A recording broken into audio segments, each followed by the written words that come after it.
So PayPal, froze your account and bans your account, okay, or something like that, right? Or they limit your account. Welcome to the team. Welcome aboard. Congratulations. This is an achievement.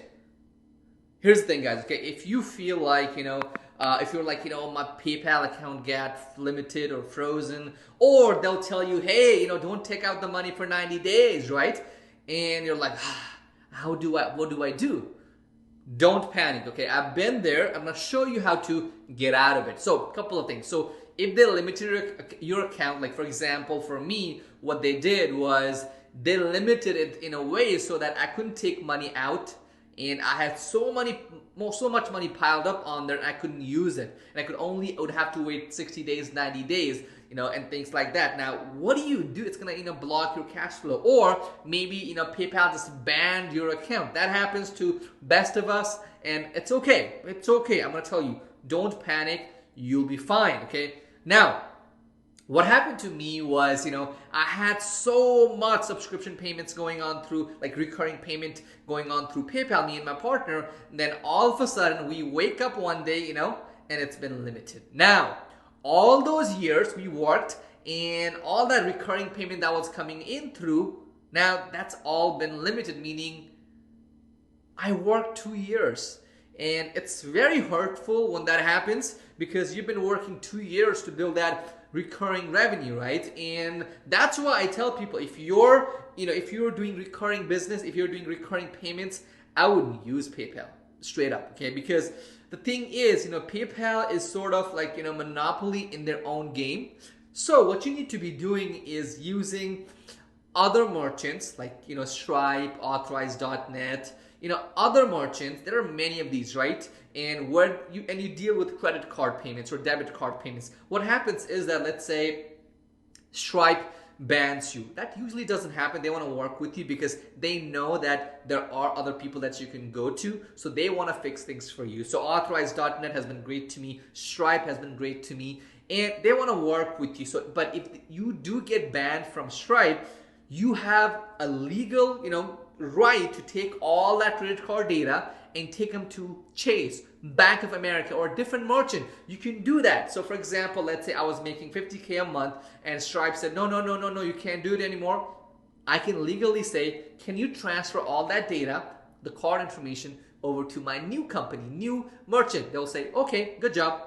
You're done. You can still keep charging people. You don't have to go through the process of like calling people. So back to my story. So we were making, me and my partner were, I think we were almost 70K per month. And then this PayPal, they decide to limit our company account, right? Now, and the reason for the limitation was we did have some refunds and chargebacks, which is a part of doing a business. But when somebody stops your recurring payment, it hurts. Guys, I woke up, I was like, with a headache. It's been limited. Now, next month, we're not getting paid. So here's what I had to do. I had to call all those customers, each one by one. We were like 6 people. We called all those people. We're like, here's what happened. Can we have your card information, or can we resubscribe you, right? And almost like 80% of the people were okay, but other 20% of the people, they said no. They wanted to cancel because they were paying. They didn't care, right? They're like, oh, I'm still paying for that. I don't need it. So guess what happened? I lost money. We lost money. So I don't want that happening to you. So number one, if you are using it for recurring payment, cut it out. Okay, number one. Number two, the thing is, you need to condition your clients. So what I want you to do is, let's say it froze up, or it's limited. In that case, what you can do is you want to take all that payment volume, and most of the volume should go to Stripe, Authorize.net, or a different merchant. Okay, do that. Okay, once you go ahead and do that, next up, you're like, my clients want to pay with PayPal. Why don't you do this? Why don't you go ahead and offer an incentive? Simple as that. So offer your clients. So why don't you do this? Why don't you go ahead and offer an incentive if they pay with a credit card? Simple, or a better price, bonus, or things like that. You can do that. And once you go ahead and do that, people will pick that one, because remember, if they can have an extra feature, extra bonus, extra this, that, for the same amount of money, and done for clients, right? Here's the thing. For clients, A lot of people think that, it's, paying with PayPal is safe.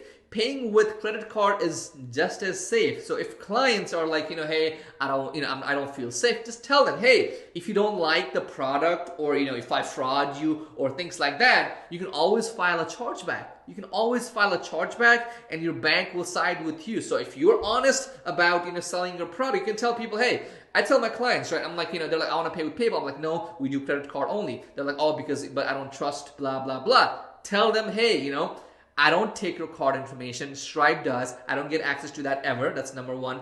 Number two, if you are unhappy with me and, if you contact me and if I can't resolve it, just call your bank. You'll get your money back. If I don't give you what I promised you, you can call your bank and get your money. So comparatively, credit cards, they're safer.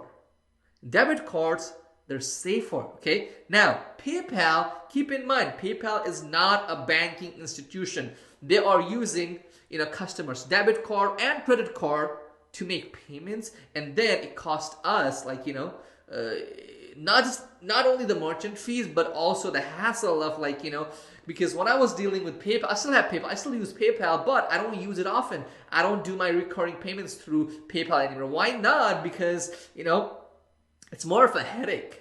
It's more of a headache, I'll tell you that. That's one. And number two, the best part is this. When you start telling your customers to buy your products through credit cards and things like that, your chargebacks and refunds go down. Why?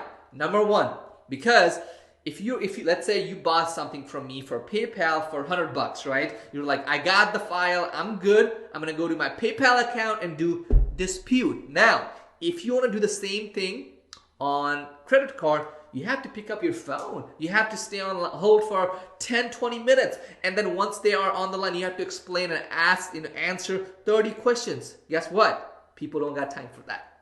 So that's what you need to do if your PayPal account has been frozen, limited, and all that stuff. And don't worry, okay? It will work out. Don't be like, oh, just because I don't have a PayPal account, I won't be able to make money.